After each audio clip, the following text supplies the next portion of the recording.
Well, let's talk about the conversation this has started, and it's really about language, what we say out loud and the consequences of those. You called your opponent an existential threat on a call a week ago. You said it's time to put Trump in the bullseye. There's some dispute about the context, but I think you appreciate that I didn't say crosshairs. I was talking about focus on.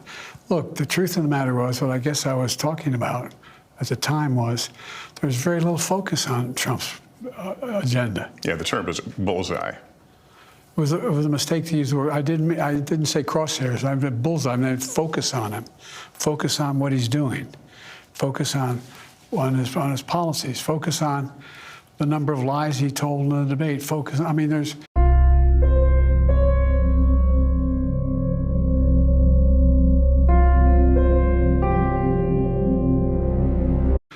a whole range of things that, look, I'm not the guy that said, I want to be a dictator on day one.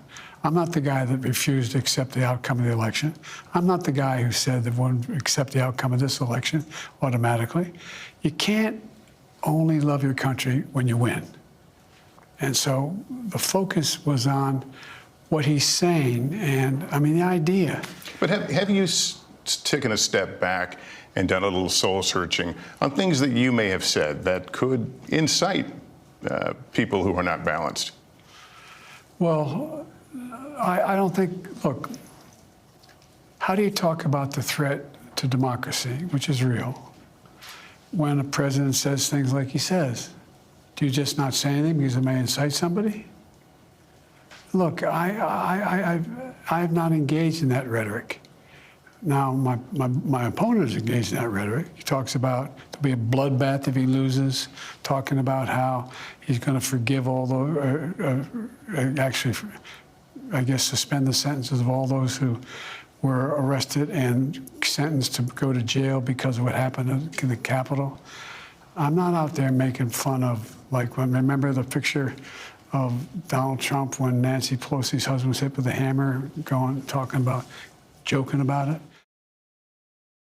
You know, the political record in this country has gotten very heated.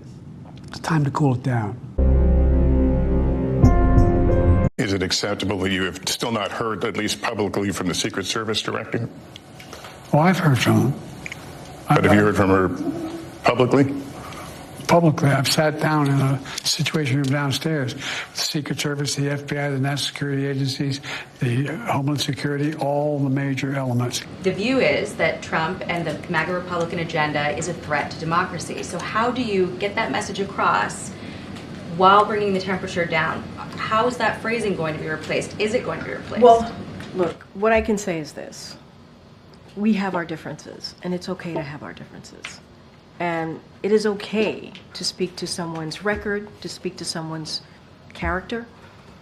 That is the difference of, that is important to be able to do, to show, right, what the American people, what you're all about.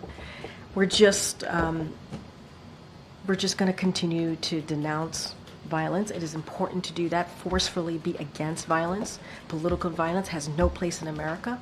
It should not be. It does not have a place here. The president's going to continue to be very, very forceful about that. But we have a difference of agenda. That is the truth.